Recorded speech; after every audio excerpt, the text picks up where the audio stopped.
दोस्तों, धन सब कुछ नहीं है,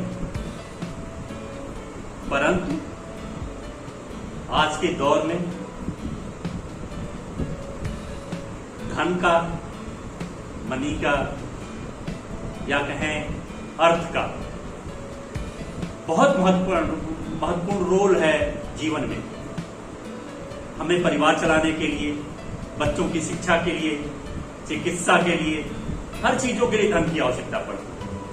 यहां तक कि समाज में पद, प्रतिष्ठा, हर चीजों के लिए धन की जरूरत है।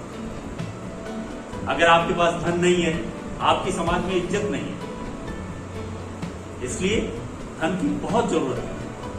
और धन कैसे प्राप्त करें, आज इस विषय पे चर्चा करेंगे।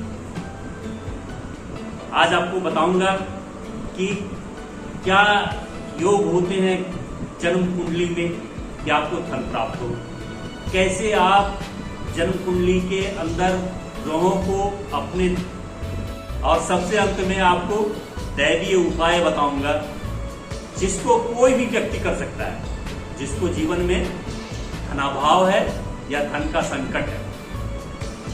कोई भी व्यक्ति उस उपाय को कर सकता है। वो दैवीय उपाय सबसे अंत में बताऊंगा मैं। सबसे पहले चर्चा करेंगे धन की। आप सबने सुना होगा, माया तेरे तीन नाम, परसु, परसा, परसरा। तीसरा घर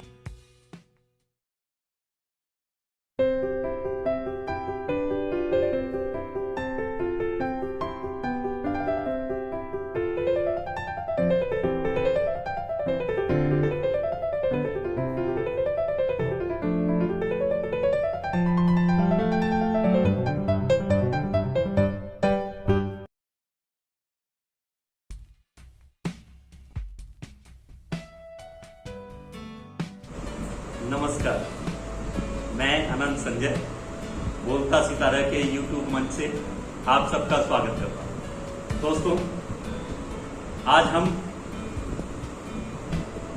धन की बात करेंगे, मनी, अर्थ। आज इस विषय पे बात करेंगे। दोस्तों, धन सब कुछ नहीं है, परंतु आज के दौर में धन का, मनी का या कहें अर्थ का बहुत महत्वपूर्ण रोल है जीवन में। हमें परिवार चलाने के लिए, बच्चों की शिक्षा के लिए, चिकित्सा के लिए, हर चीजों के लिए धन की आवश्यकता पड़ती है। यहां तक कि समाज में पद, प्रतिष्ठा, हर चीजों के लिए धन की जरूरत है। अगर आपके पास धन नहीं है, आपकी समाज में इज्जत नहीं है। इसलिए धन की बहुत जरूरत है। और धन कैसे प्राप्त करें, आज इस विषय पे चर्चा करेंगे।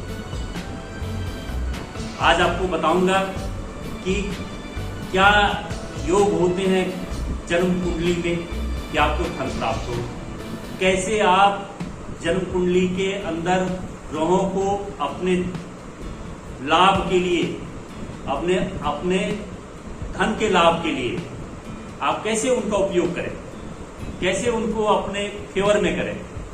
आज इस पे चर्चा करें। आज इस पे चर्चा करेंगे कि कैसे, क्या उपाय है जिसको करके हम धनवान बन सकते हैं। और सबसे अंत में आपको दैवीय उपाय बताऊंगा जिसको कोई भी व्यक्ति कर सकता है, जिसको जीवन में धनाभाव है या धन का संकट है। कोई भी व्यक्ति उस उपाय को कर सकता है। वो दैवीय उपाय सबसे अंत में बताऊंगा मैं। सबसे पहले चर्चा करेंगे धन की। आप सबने सुना होगा, माया तेरे तीन नाम, परसु, परसा, परसरा। तीसरा घर धन लाता भी है और ले भी जाता है, ड्रेन भी करता है, खर्च भी कराता है। इसलिए तीसरे घर के ग्रह जब प्रभावी होते हैं तो व्यक्ति गरीब होता है और उसकी समाज में इज्जत नहीं होती, फिर उसको बहुत तुच्छ नामों से पुकारा जाता है, उसको परसू परसू परसू कहना शुरू करते हैं। 11वां भाव आपकी निजी कमाई का घर है, आपको धन संपत्ति देता है। जब आप थोड़ी संपत्ति कमाते हैं फिर आपको समाज में थोड़ा सम्मान मिलता है, फिर आपको परसू से परसा कहना शुरू करते हैं लोग, थोड़ा इज्जत मिलती है, थोड़ा सम्मान मिलता है, थोड़ी इज्जत मिलती है। परंतु जब उसमें नवा घर शामिल हो जाता है, नवे घर के माध्यम से आपको धन प्राप्त होना शुरू होता है, तो बचत होती है उस धन की। वह धन श्रेष्ठ धन होता है और आपको समाज में पद, प्रतिष्ठा, वैभव, सम्मान, हर चीजें उपलब्ध कराता है। फिर आपका यश वैभव बढ़ता है, आपको लोग सम्मान की दृष्टि से पुकारते हैं, फिर आपको परशुराम कहते हैं। इसीलिए कहा गया है कि माया तेरे तीन नाम, परसु, परसा, परशुराम। धन के संबंध में मैं आपको चौथे घर के बारे में बताना चाहता हूं। चौथे घर को धन निकासी का मार्ग कहा गया है।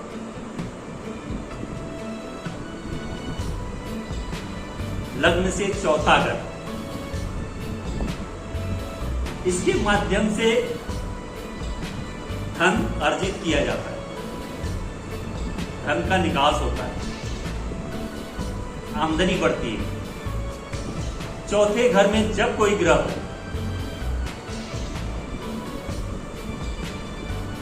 या चौथे घर के ग्रह के साथी मित्र ग्रह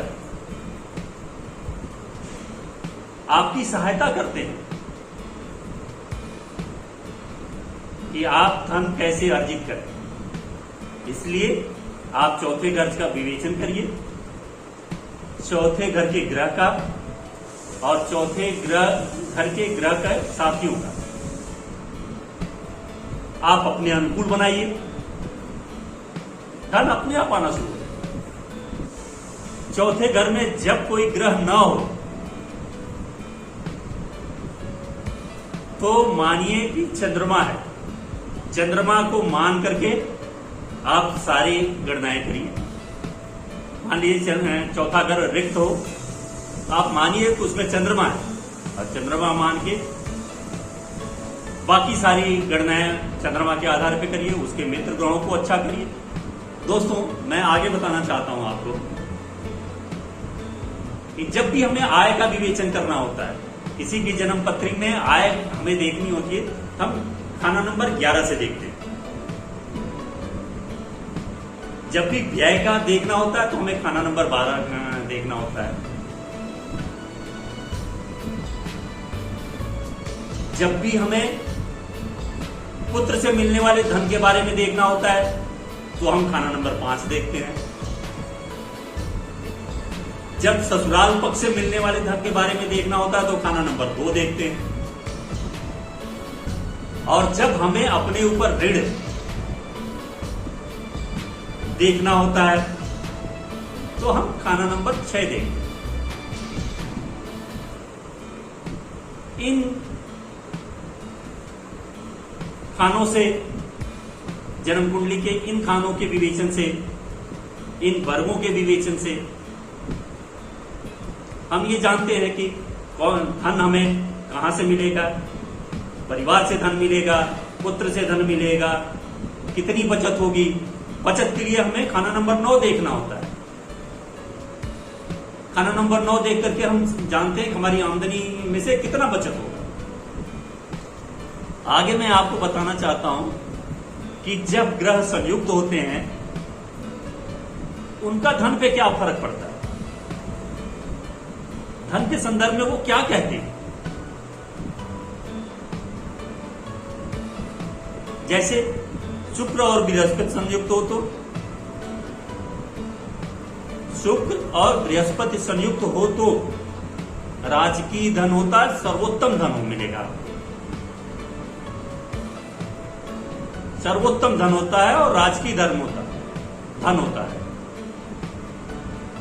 अच्छे कार्यों में उपयोग होता है, खर्च करने से बढ़ता है। जब चंद्र मंगल संयुक्त हो तो श्रेष्ठ धन होता है, अपनी कमाई से मिलता है, अपने परिश्रम से कमाया हुआ धन है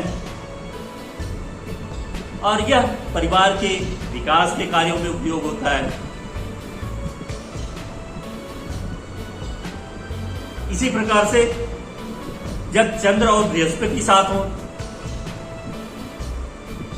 जब चंद्र और बृहस्पति साथ हो तो आपके पास सोना चांदी इस तरह के धन मिलेंगे। आपकी जन्म कुंडली में जब भी चंद्र और शनि साथ होंगे तो काला धन मिलेगा, गलत रास्तों से मिलेगा और आपको बदनाम कराएगा। जब भी मंगल और शुक्र साथ हो तो ससुराल पक्ष से आपको धन मिलेगा।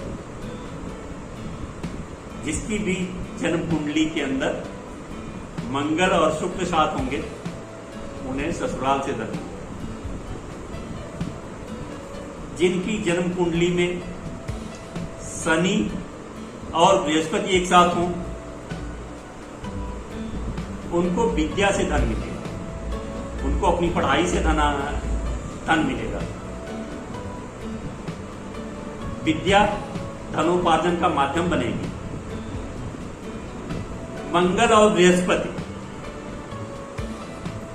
जब मंगल और बृहस्पति आपकी जन्म कुंडली में साथ हो तो श्रेष्ठ धन मिलेगा, परिवार के काम आएगा, आपके विकास के काम आएगा। जिन लोगों की जन्म कुंडली में मंगल और शनि साथ हो वो पेशे से डॉक्टर होंगे, मतलब उनके पास धन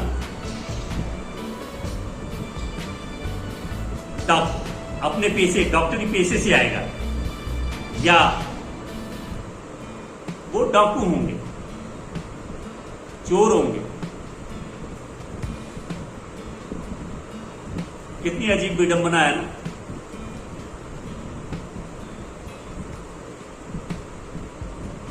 उनको चोरी के माध्यम से पैसा मिलेगा, लूट के माध्यम से पैसा मिल सकता है।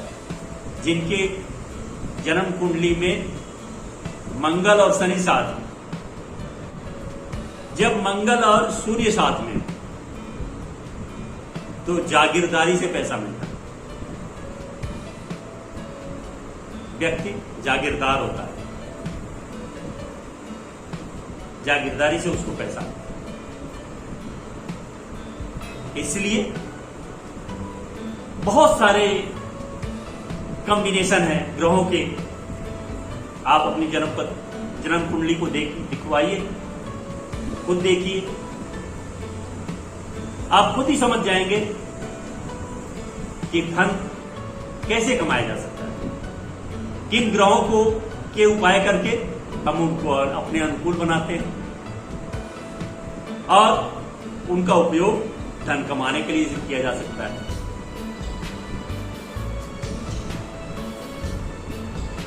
और धन से, जब आपके पास धन होता है, आपकी समाज में इज्जत होती है, पद प्रतिष्ठा, बहुत सारी चीजें होती हैं।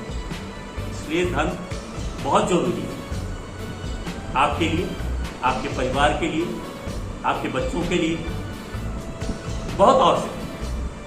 इसलिए इस विषय को जरूर आप समझिए। चौथे घर में जो भी ग्रह है उसका उपाय करिए, उसके मित्र ग्रहों का उपाय करिए और आखिर में दैवीय उपाय। आप सबको मैं बताना चाहता हूं कि जब भी आप तकलीफ में आते हैं जब भी आप तकलीफ में आते हैं, मुख्यतः दो ग्रह जिम्मेदार हैं।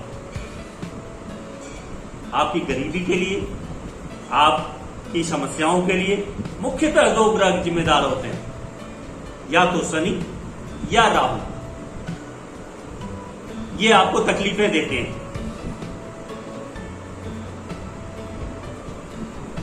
आपको गरीब बनाते हैं। तो जब भी आपको धन संकट महसूस हो, जब भी आपको लगे कि मैं आर्थिक संकट के दौर से गुजर रहा हूं, तो आपको 3 उपाय बताता हूं, दैवीय उपाय और बहुत छोटे छोटे उपाय। आप उनको करिएगा, आप खुद ही लाभ देखिएगा कितना लाभ मिलता है। पहला उपाय, आप किसी कुएं में जिसमें जल हो, दिन के समय सूर्योदय के पश्चात और सूर्यास्त से पहले, दिन के समय 4.5 लीटर दूध, कच्चा दूध डालें महीने में एक बार।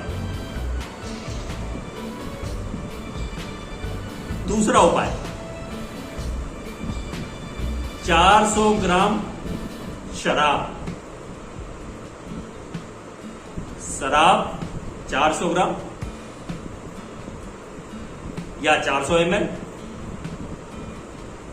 आप बहते हुए दरिया में, नदी में प्रवाहित करिए महीने में एक बार। तीसरा उपाय, मछलियों को खाना खिलाइए। मछली पाल लीजिए या कहीं और मछलियां हो, नदी में, तालाब में, आप उनको आटे खिलाइए। आप ये 3 उपाय करके देखिए। 3 महीने लगातार करके देखिए, आपकी समस्याएं कम होंगी और आप आर्थिक संकट से निकलेंगे।